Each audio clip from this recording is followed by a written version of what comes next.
What's up, guys? Welcome to whatever episode this is now, episode 6 or 7.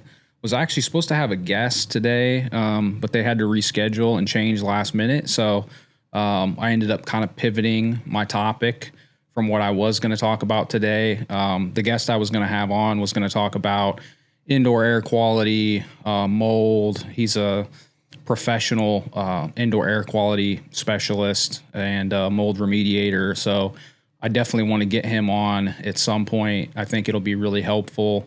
I think that indoor air quality is something that is often neglected and not thought about, but is a contributor to a lot of potential health issues. So hopefully for our next episode, I'll be able to have him on.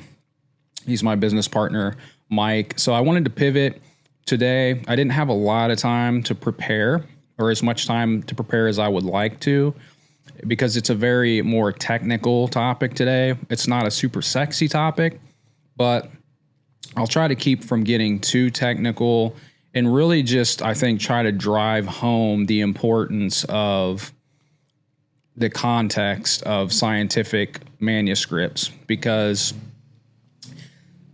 scientifically published manuscripts have kind of become the gold standard in terms of expertise on health, which is understandable.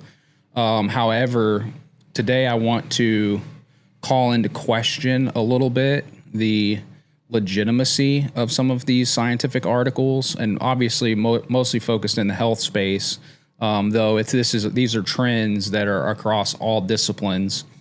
And just to really empower people to be a little more skeptical about scientific research than we are typically.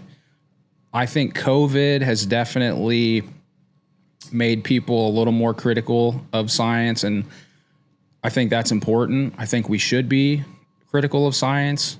To me, that's actually part of the scientific method. And a lot of times, once these studies are published in these peer-reviewed journals, they're kind of taken as gospel.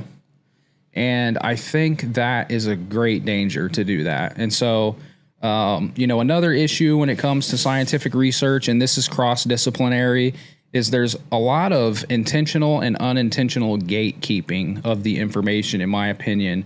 First off, scientists aren't very good at disseminating information directly to the public, directly to the general population. There's always kind of a middleman in there. And, a lot of the reason for that is because these scientists, a lot of them are pretty socially awkward. They're sitting in a lab, or, they're running statistics on data. They're just not usually PR type people. And unfortunately, we then have to rely on journalists and reporters and media to decipher some of these scientific studies and then convey that information to the public, which that is susceptible to so many different issues.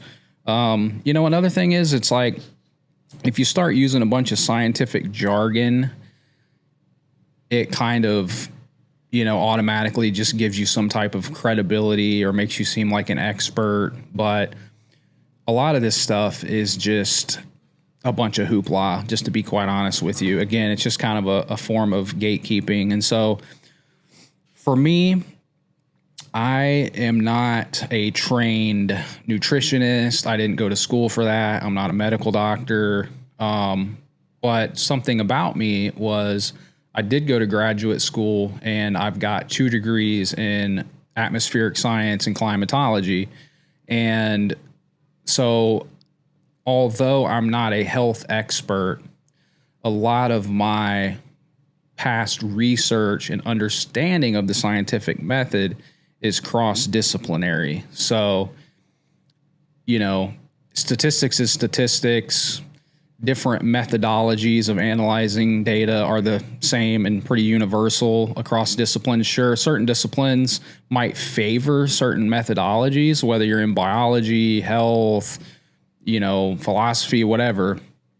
But when it comes to more quantitative research, which a lot of health research is quantitative, the principles are the same across disciplines. And so I actually have this is my only claim to fame. I have a peer-reviewed published manuscript.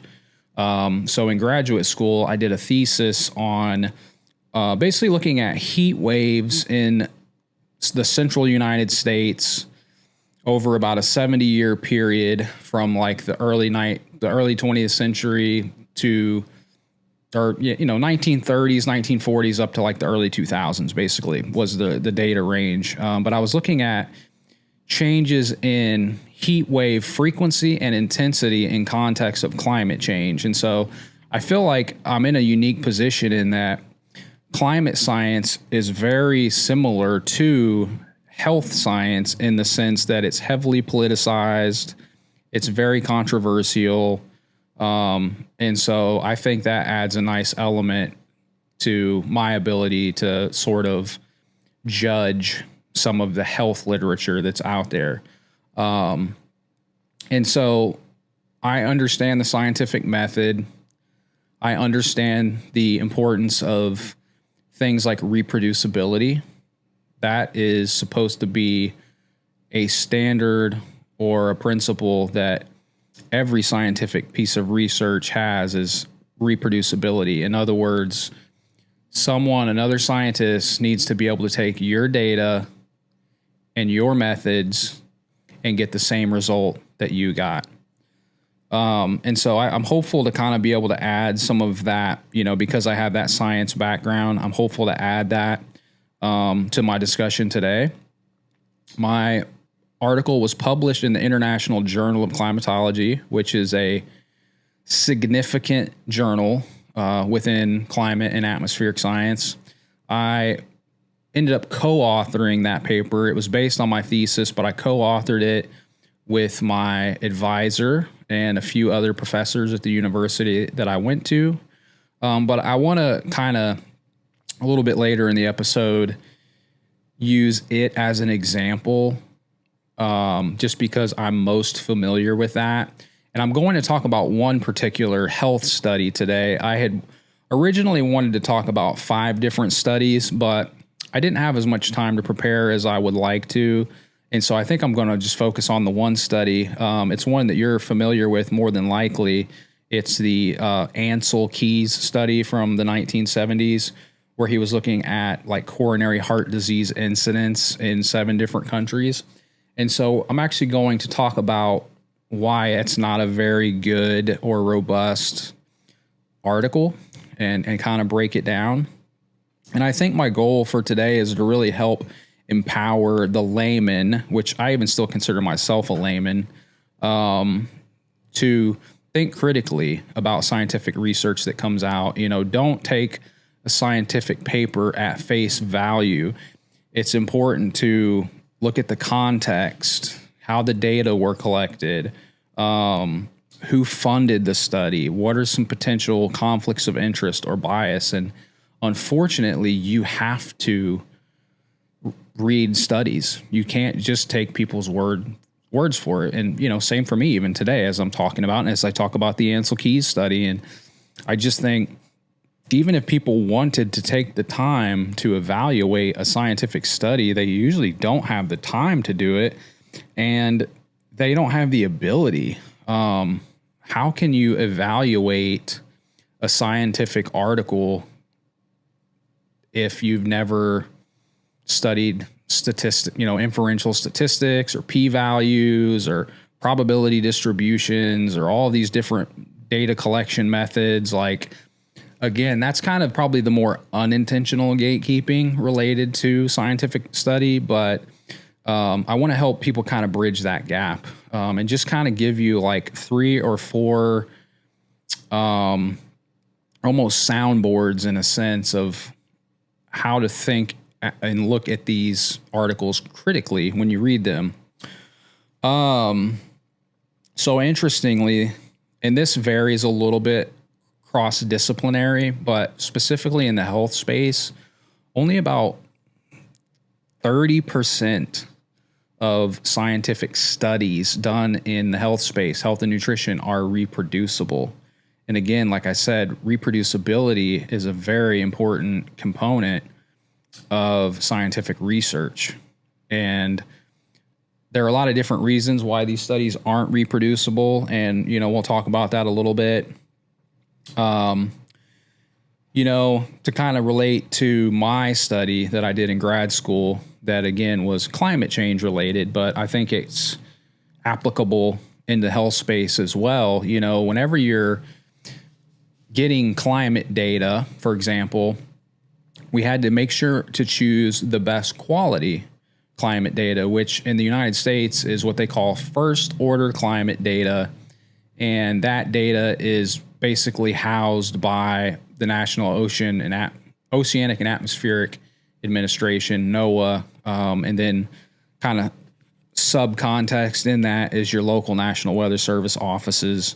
But basically, I was looking at first order weather data for 8 different weather stations over a 75-ish year period, and hourly data. So hourly temperature, dew point, I think pressure and humidity is what I was looking at. And so a big thing is what they call data homogeneity or heterogeneity. So you want data to have good homogeneity. And, basically an example of that is with the first order weather data over a 75-year period, weather stations are moved. Often they're located at airports, but you can actually go back and look at the history of that particular weather station, which we did in my study, and saw how many times was it moved in that 70-year period, how far was it moved,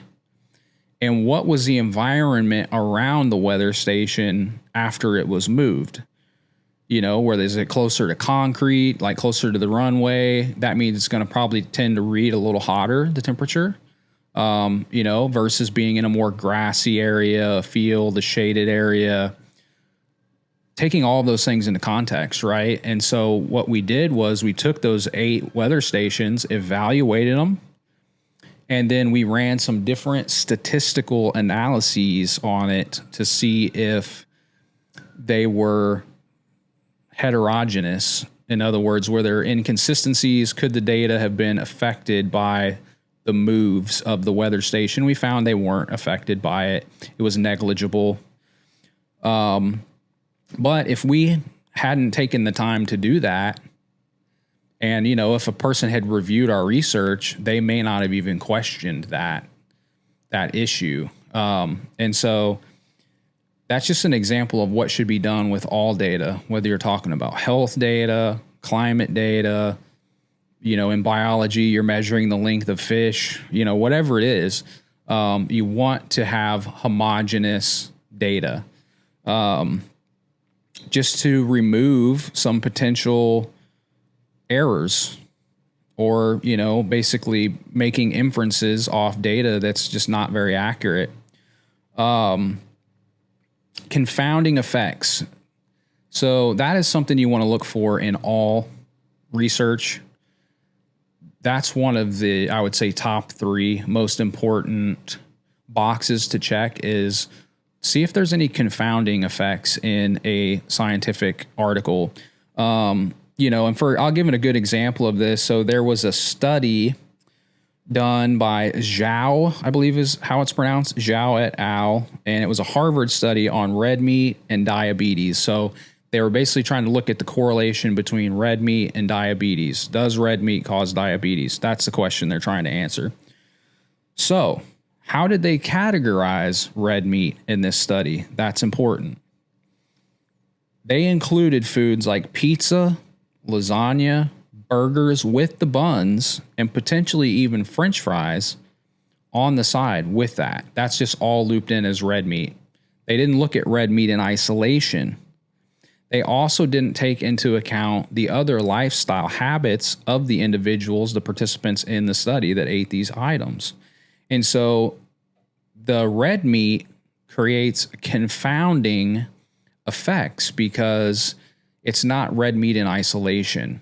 There's buns being consumed. There's French fries, and what do those things have in them? Sugar. And what are we looking at? the correlation between red meat and diabetes. So does that seem like, even if you know nothing about science or the scientific method or scientific methodologies, right away, that should introduce some red flags. So you could just stop there and say, well, that any results from the study are completely bunk. Also, I think with that study, the diets weren't monitored well. I think it was more of the honor system based on what the individual ate and reported that they ate. So that's a good example of confounding effects. Basically, correlation does not imply causation. That is a statement that is, very commonly used in psychology, in atmospheric science, in health studies. That concept, that principle. You can have correlation where you have one variable being positively or negatively correlated with another variable, but that doesn't mean that one variable is causing an effect on the other variable. A good example is from a book called Freakonomics. If you've ever heard of it, I think it came out like 20-ish or so years ago. But basically, one of the things they were talking about was the correlation between ice cream sales and shark attacks. And this, again, will help with showing what confounding effects are in studies. But they looked at shark attacks versus ice cream sales, and they found that when ice cream sales increased, shark attacks also increased. So therefore, if you eat ice cream, you're more likely to get attacked by a shark. That's what you would infer from that correlation. But there was a third variable or even a fourth variable in there that wasn't considered in that relationship, and it's that, okay, when do people spend most of their time at the beach? In the summertime. What happens during the summer? It gets hot. What do people like to eat more of when it's hot outside and they're at the beach? Ice cream. So people are going to the beach more, which means they're eating more ice cream, and also they're increasing their chances of being attacked by a shark. But the shark-ice cream relationship is not related. So again, that is how you have to evaluate studies, unfortunately. And you can't just read the abstract. You actually have to read the manuscript. And some of these confounding effects aren't as obvious as that example that I just gave with shark attacks and ice cream sales. But I think if you can keep that concept in mind as you're reading articles more skeptically, I think it can really give you a good gauge of the legitimacy of whatever scientific study it is that you're evaluating. So just a little tool to keep in your tool belt. Another common problem in scientific studies is something called confirmation bias. So, it's like, even for me, when I had decided to do my thesis research on looking at heat wave frequency and intensity in the central US, I kind of was like hoping that the data would say a certain thing. But as a scientist, you have to try to be as objective as possible and just say, hey, I kind of have a hypothesis of what the data will say. This is the question I'm trying to answer. This is what I think the answer is going to be. I don't know yet because I haven't reviewed the data. So what can happen is scientists have a hypothesis. They do the research. The research doesn't support the hypothesis. Maybe it even says opposite. It doesn't support the narrative, or it doesn't say what they wanted it to say or what they had hoped that it would say. And so this creates confirmation bias. And to not get too technical or too deep in the weeds, but there's something called statistical significance, which is part of a system called inferential statistics, where basically there's a theorem. Again, I said I was going to get a little technical today, but there's something called the central limit theorem that basically says as sample size increases, you can make more accurate inferences about that sample size as sample size n increases. And then there are probabilities associated with that, probability distributions. There's something called p-values or probability values that scientists use to see if something is statistically significant or not. And the standard is to set a p-value at 0.05, which basically, if you set it at 0.05, that is tightening your margin of error a little bit, where it makes it maybe a little harder for something to be statistically significant. It's erring on the side of being more conservative. But you can also set your p-value at 0.1, which means that if something, let's say something is 0.06 in the p-value, and you typically would say 0.05 is it's statistically significant.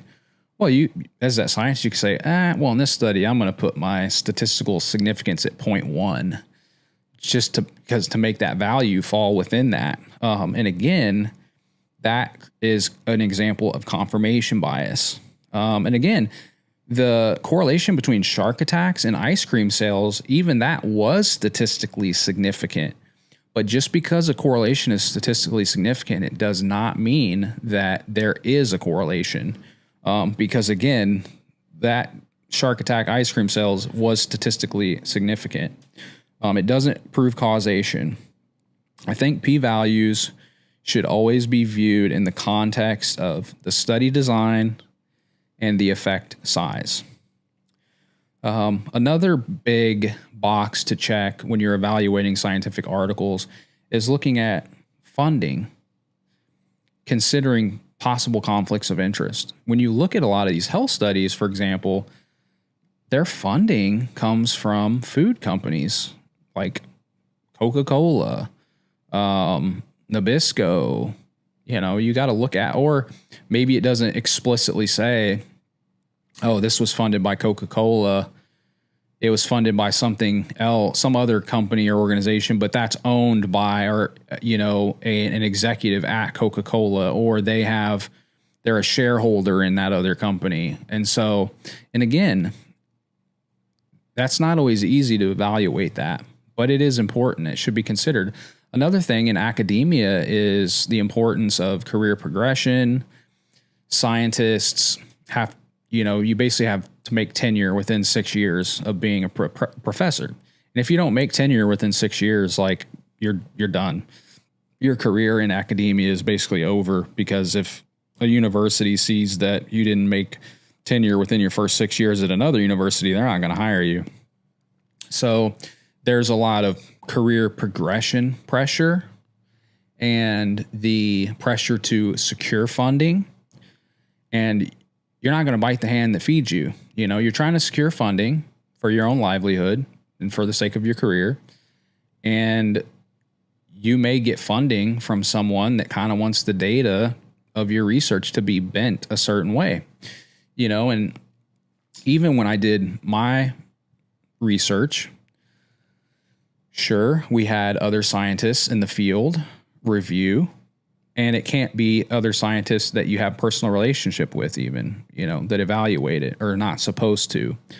But they didn't go, those reviewers, those referees, they didn't dive into the calculations, right? We're doing calculations in things like MATLAB and using different programming languages, and they don't know the mechanics of the code that we're using to do those calculations. So there could be errors in that, depending on what tool we use, what method we use to evaluate the data, how are we taking into account missing data or errors. They don't really get into that. They're kind of more just almost even scratching the surface a little bit. So there's a lot of trust that has to come with scientific research. You have to trust that scientist or scientists that are doing that study are doing things above board, that they're competent, they're doing things the right way. It's kind of an honor system. And so I guess the biggest thing about all this is to say that, because a lot of times people dismiss anecdotal evidence. It's like you could have, there are tens of thousands or hundreds of thousands of people at this point globally who have benefited greatly from low carb, animal based, carnivore type diets. Like the results are there. And a scientific study wasn't done on that particular cohort. But what I'm getting at is just because something's not a scientific study, or just because it is a scientific study, it really shouldn't have much bearing on how reputable or credible it is. Because I see a lot of issues, and this is cross-disciplinary with scientific studies, to where it would be foolish to take them as gospel. And so that's what I want people to understand is, even if you're seeing a scientific study, or you have some of these folks like Lane Norton, and I don't know Lane personally, but he's BioLane is his handle on Instagram. But, he kind of prides himself as being this science expert in health and nutrition. I think he has a PhD in those areas, but if it's not a peer-reviewed scientific study, he completely dismisses it, completely writes it off, and he really considers scientific studies to be the end-all, be-all. And again, not all scientific studies are created equal. There are good studies out there, but as I said, only 30%, so the majority of studies are not reproducible, or they have serious questionable errors or confounding effects. And so, again, even if you're listening to a guy like him, and you got to remember, he's trained within a system that we know is broken. That's how, doctors, nutritionists, these people that are trained within these systems that are reliant on these very flawed studies as far as being the sort of pillars of their really belief system. It's almost dogmatic, really. The area in which they were trained itself is flawed. And so it's almost like this closed off echo chamber of flawed data and flawed methodology and flawed information. And so, how many doctors today will still say, you need to eat whole grains, you need to stay away from red meat. I think the recommendation right now is you're not supposed to have more than 4 ounces of red meat a week, which is stupid. What is that? A half of an ounce of red meat a day then in that case? Seed oils, stay away from animal fats, stay away from saturated fats. And you look at a lot of the studies, again, one of them I will just mention, the Ancel Keys study, which I'll get into here in a little bit. It's flawed. So even a guy like Lane Norton, you should not take what he says as gospel. And it is a thing that troubles me about him. And I don't know him as a person, this is just from what I've seen of him online, is he doesn't usually seem very willing to go on podcasts with people and debate people or discuss these subjects with people. He, puts these kind of contrarian videos where he's basically made himself into the gatekeeper of health information. He's like a self-promoted gatekeeper in that sense. Nobody's given him that. He's kind of taken that on himself. And so, and I see that a lot, right? And so I want people to think critically. I want people to be critical. I want people to be skeptical. I want them to question everything. Why wouldn't you want people to do that? Not to just fall in line with these really dogmatic people. They've really turned a lot of scientific studies into religion, really. And again, that's cross-disciplinary. That's not just in the health space. And so I want you to be skeptical of everybody, including me, because there are a lot of voices out there online and a lot of disinformation also. So yeah, let's talk a little bit about the Ancel Keys study. This study is almost 60 years old at this point. It was done in 1970 by Ancel Keys. He looked at coronary heart disease incidence in 7 different countries. There's some issues with that we'll talk about. The 7 countries studied were the U.S., Finland, the Netherlands, Italy, Yugoslavia, which is now Serbia and Croatia, Greece, and Japan. Rural communities were chosen to standardize labor-intensive lifestyles, aiming to link diet, serum cholesterol, and coronary heart disease, CHD for short. So their assessment and findings. Diets were assessed via chemical food analysis and diet recalls showing high saturated fat intake, for example, in the U.S. and Finland, correlated with elevated serum cholesterol and coronary heart disease incidence. Now, they did find a correlation, and pretty significant correlation. In statistics, there's a metric called Pearson's R correlation coefficient, which basically ranges between -1 and +1. So if it's in the negatives, it's a negative correlation. If it's in the positives, it's in a positive correlation. And so the serum cholesterol was 0.89, and the coronary heart disease incidence was 0.84. While Mediterranean diets with olive oil and vegetables were linked to lower CHD rates. And so Keys basically concluded saturated fat drives coronary heart disease risk through elevated cholesterol. That's what the study said. And that's where people say now, limit saturated fats, limit animal fats, consume plant-based fats like seed oils, stay away from red meat. That's where that whole issue came from. Some of the major criticisms with this is that the countries were cherry-picked.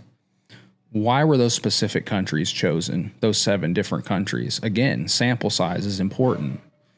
You're concerned about confounding effects in the study. And it's hypothesized that he cherry-picked those countries to support his saturated fat coronary heart disease hypothesis, which again, like I talked about earlier, usually when you're doing a study, you have a certain hypothesis. In this case, his hypothesis was that saturated fat leads to higher coronary heart disease incidence. So he unobjectively, more subjectively, chose countries that were more likely to produce that kind of result. And he omitted data from countries like France. Now, France is an interesting example because France is also in the Mediterranean. It's a Mediterranean country, but they have a much higher intake of saturated fat. They cook with butter a lot more in France as opposed to olive oil in countries like Italy. And that was not taken into effect because people in France have lower incidence of coronary heart disease than people in countries like Italy, where olive oil consumption is much higher. Diabetes rates are also much higher in Italy, actually pretty comparable to the United States, despite this healthy Mediterranean diet. He ignored sugar and refined carbohydrates as coronary heart disease drivers, and he just focused narrowly on saturated fats. Again, also the participants, it kind of worked on the honor system. I don't think they were really monitored as far as like what else they were consuming in their diet. What were the other lifestyle factors? Were these people that were sedentary? Did they have a lot of movement? Were they healthy in other areas of their life? That was not considered. No one was monitoring what else they were consuming besides animal foods. So another issue was smoking across cohorts. So some countries have a higher rates of smokers. Finland was one of those countries. Again, physical activity, it wasn't fully quantified. Socioeconomic factors, like in places like Yugoslavia, there was like post-war food scarcity at that time. That wasn't considered in the study. Sugar and refined carbohydrates intake were not measured. Again, that potentially skews diet-related cardiovascular health disease links. Genetic predispositions and stress were also understudied. Again, that influences potential causal links. Reproducibility. The study's standardized methodology supported reproducibility, and its large sample size and multi-country design were groundbreaking. However, reproducibility is limited by its observational nature, lack of randomized controls, and reliance on correlation, not causation. Again, think back to the ice cream sales, shark attacks. There have been studies done later, like the Framingham study. You've probably heard of that one. That's another big one that partially corroborated this study, but also challenged the saturated fat coronary heart disease link, and it suggested weaker associations. All right, so I'm going to land the plane here. Again, I just think scientific studies aren't the end-all, be-all, even though there are some people out there that make them as such. They make them like they're the gospel. There is a lot of gatekeeping, both intentionally and unintentionally, when it comes to scientific research. Just jargon, how information is disseminated to the public, having to try to understand the methodologies that are used. You have to have years of education and training. It's just not common knowledge. Again, reproducibility is a really big issue, especially in the health space. On the low end, only 50% of the studies are reproducible. On the higher end, only 30%. So either way, at least half or more of all of the health studies out there that have been done over the last several decades are reproducible. That's not very encouraging. Another issue is data homogeneity. Go back to the example that I gave with the first order weather data from weather stations. Data quality. How good is the quality of the data is what homogeneity or heterogeneity demonstrates. Confounding effects. Again, it's like that Harvard study where they looked at the link between red meat and diabetes, and foods that were classified as red meat were pizza, burgers, including the bun, the fries, and the soda that went with the burger. Again, correlation does not always imply causation, even if it's statistically significant with a p-value of 0.05. The shark attacks and ice cream sales correlation is statistically significant, but we know that eating ice cream doesn't mean you're more likely to be attacked by a shark, or that if you're attacked by a shark that you're more likely to eat ice cream. That's silly. Confirmation bias, again, a lot of times scientists have a bias where they want the study to fit their narrative, or whoever's funding them, whatever their narrative is. If for a scientific study regarding climate science, if a study is funded by ExxonMobil, do you think that ExxonMobil wants the scientific study to show that carbon dioxide is the primary driver of climate change? Of course not. They want the study to say that it doesn't drive climate change. So what do you think that scientist that's getting funding from that person is more likely to do with the study and with their data, right? Conflicts of interest. Funding is so big. Pharmaceutical companies, food manufacturers, there is so much conflicts of interest within those two sectors that it's crazy, where people own, or they're shareholders on both sides of that aisle. That creates a problem.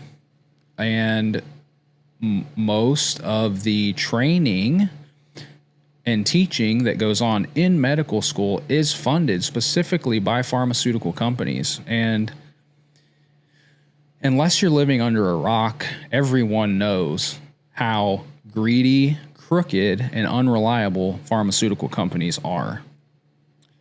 And so, again, I think that scientific studies are marginally better than anecdotal evidence.